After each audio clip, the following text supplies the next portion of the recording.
Wel, diolch yn fawr iawn, Dafydd. Diolch am y geiriau caredig yna. I'll be speaking in Welsh initially and then in English. In Welsh for about 3 minutes and in English for about 3 or possibly 4 minutes. Mae Plaid Cymru yn sefyll dros bobl Cymru. Un rheswm ni dros fod ydy hyrwyddo achos Cymru a'i phobl. Ni alla'r gwahaniaeth rhwngthyn ni ar pleidiau eraill fod yn gliriach, pleidiau Llundain efo'i busnes yn rheoli methiant a cadw Cymru yn ufudd ac yn dawel. Mae gennym ni weledigaeth ac uchelgaeth dros yn gwlad. Mae Plaid Cymru'n mynnu cyllido teg i Lywodraeth Cymru, cyllid cyfartal yn ôl y pen ar Alban, tra bod y pleidiau eraill yn ffidlan efo manylion y drefn sydd ohoni, fformula bandnet sydd yn amlwg wedi chwythu plwc ac tu hwnt i'w hadfer. Mae nhw'n bwera newydd i Lywodraeth Cymru, y model pwera gedwyr. Dangosodd y trafodaethau trawsbleidiol diweddar mae diddordeb llafur a'r toriad ydy ymryson am fantais plaid. Does ond raid i chi daro golwg ar y papur gwantan a gyhoeddwyd gan y swyddfa Gymreig, yn llawn gobaith ffwl ar ddydd gwyl dewi. Llgodan fach o bapur a nina angan draig. Mae Plaid Cymru am fuddsoddi yng Nghymru a gwobrwyo a galluogi yn gweithwyr a'n busnesau. Sicrhau cyflog byw i 250 o filoedd o bobl sydd ar gyflog isel.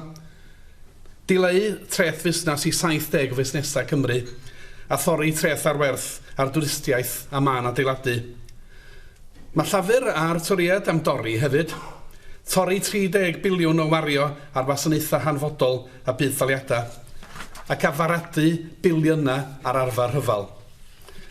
Rhyfel felly oedd clywed is-adain llafur yng Nghymru ddoe ddwytha yn galw am bleidlais dros y dyfodol beth oedd nhw not cuts and conflict. Welai ddim sut mae gwario 30 biliwn, torri 30 biliwn a bygwth y byd efo trident am gyfrannu at hynny.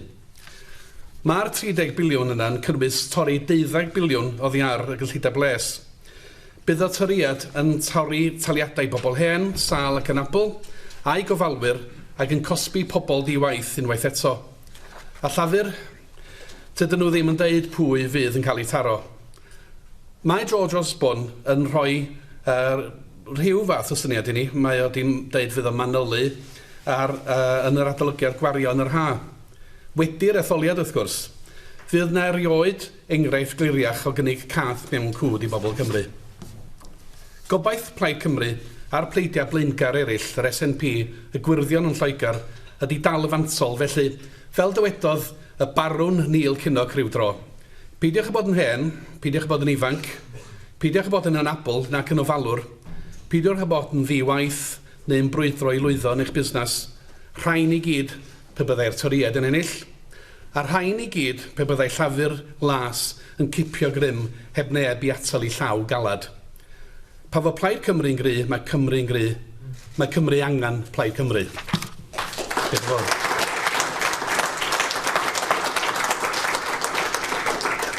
Plaid Cymru stands for the people of Wales. That is our very reason for being. We are the party of Wales. The difference between Plaid Cymru and the big London parties could scarcely be clearer. They are in the business of managing failure and keeping us quiet and obedient. We have a vision and ambition for our country. They say settle down, we say settle up. Plaid Cymru demands fair funding for the Welsh Government, with Wales getting proportionately the same as Scotland.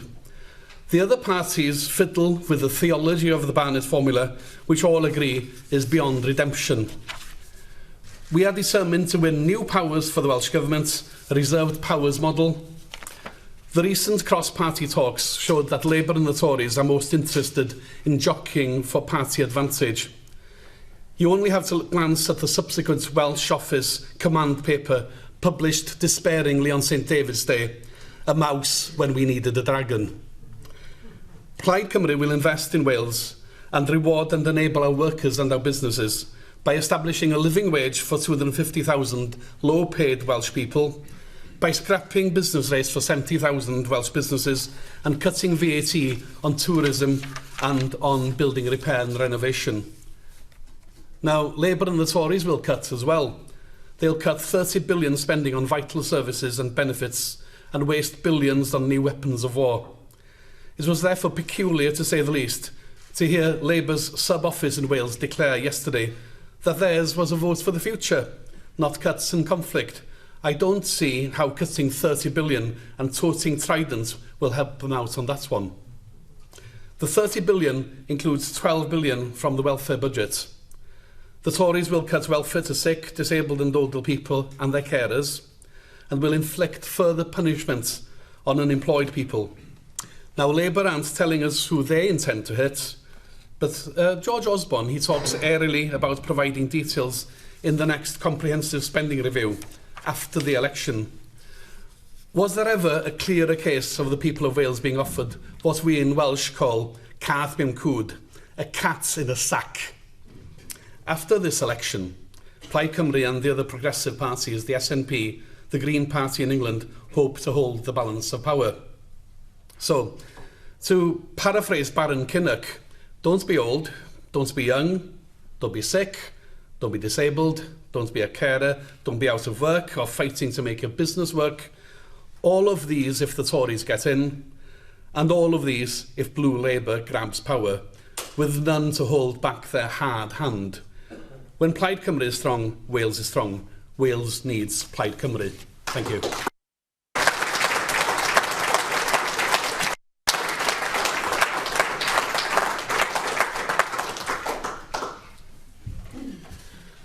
Ac yn awr, mae'n bleser o'r mwyaf gen I groesawu Leanne Wood i'r gogledd yma. Before you come forward, Leanne, may I just say a word of congratulation on the tremendous performance you put on Question Time last Thursday night. It really was an inspiration and by far the best on the panel.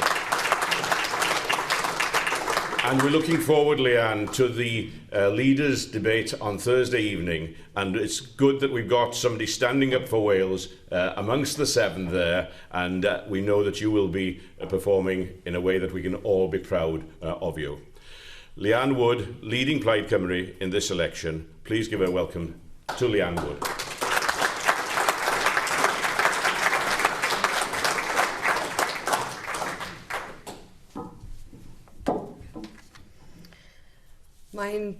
Mae'n bleser fod yma yn Arfon yn lawnsio ein Manifesto ar gyfer etholiad San Steffan 2015. Dyma ble dechreuodd Plaid Cymru ar ei siwrneu etholiadol nôl 1929. Yn yr etholiad yna, Lewis Valentine oedd ein ymgeisydd. Ymgeisydd cyntaf Plaid Cymru erioed. Eleni mae gan bawb yng Nghymru y gyfle I bleidleisio dros ymgeisydd Plaid Cymru. Mae pobl Cymru yn gwybod bod genynt ym mhob un o'r ymgeisyddion yma siampion cymunedol. Person fydd yn brwydro dros eich etholaeth, bydd yn cynrychioli chi yn San Steffan, nid cynrychioli San Steffan yn eich cymuned chi. Mae Hywel Williams wedi bod yn enghraifft o hyn dros y blynyddoedd diwetha, a dwi'n disgwyl ymlaen I weld Hywel yn brwydro dros Arfon yn y Senedd San Steffan newydd hefyd. Ac mae'r etholiad yma yn wahanol I bron pob un arall. Y tro hwn, gall Cymru dal balans pŵer yn ei dwylo. Gyda tîm cryf o aelodau seneddol Plaid Cymru, gallwn wneud gwahaniaeth go iawn I bawb yng Nghymru. Heddiw, rydym yn lawnsio ein Manifesto. Mae'r raglen hon yn cynnwys gweledigaeth I Gymru wedi'r llymder. Cymru sydd yn gydradd gyda'r Alban o ran pwerau ac o ran adnoddau. Economi sydd wedi ei cydbwyso ac wedi ei adeiladau o'r gwaelod I fyny. Mae San Steffan wedi methu Cymru. danfonwch tîm cryf Plaid Cymru yno ym mis Mai I weithio dros Gymru bob diwrnod.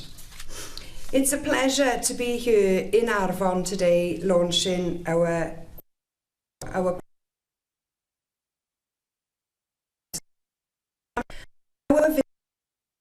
beyond the cuts, beyond despair. A Wales where austerity has ended and where our country is equal, where our economy has been rebalanced and rebuilt from the bottom up. Communities like Arfon know what it means to have a Plaid Cymru MP. It means having a local champion who will fight for the community at Westminster. Not an ambassador for Westminster in the community. Plaid Cymru MPs don't go to Westminster on the make. They go there to make a mark for Wales. Every constituency in this country can elect a Plaid Cymru MP to fight their corner. Only Plaid Cymru has policies made in Wales, by people in Wales, for people in Wales. We have Wales's interests at heart, as is proven by the record of Plaid Cymru MPs in Westminster. People are rightly sceptical of the rhetoric that we see from the establishment parties. The four Westminster leaders offer us nothing more than further swinging cuts to our public services and no commitment to securing economic recovery for all. This election provides Wales with an unprecedented opportunity. There will, in all likelihood, be another hung parliament after May, and the direction of the next government could come down to how strong a presence of Plaid Cymru MPs there are in Parliament. If Plaid Cymru holds the balance of power, we will use that to rebalance power and wealth throughout the UK, away from the financial sector in the City of London and to those communities in Wales that need the investment. We will fight Wales's corner every day, and we'll secure equality for our country with the other nations of the UK so that we have the tools and the resources in order to unleash so that we can sustain public services. The establishment Westminster parties are committed to protecting the wealthy and the powerful at the very top, whilst administering further deep austerity on the rest of us. Plaid Cymru is committed to an economic renewal from the bottom up that will benefit every single Welsh community. We are living through the slowest, most fragile economic recovery in modern history. That's because the prospects for communities and for businesses were choked off with savage cuts to public services.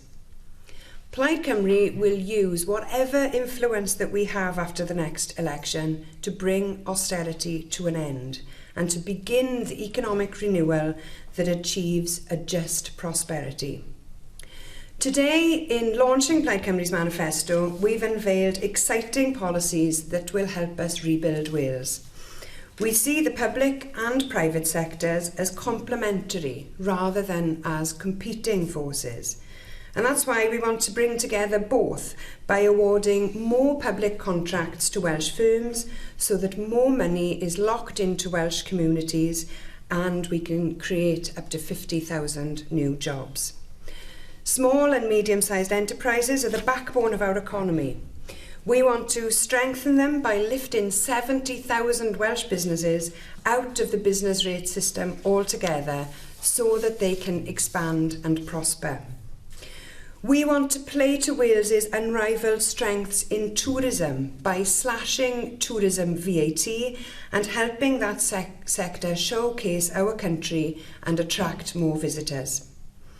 Plaid Cymru is committed to fairness in how investment to major projects takes place. We want to see investment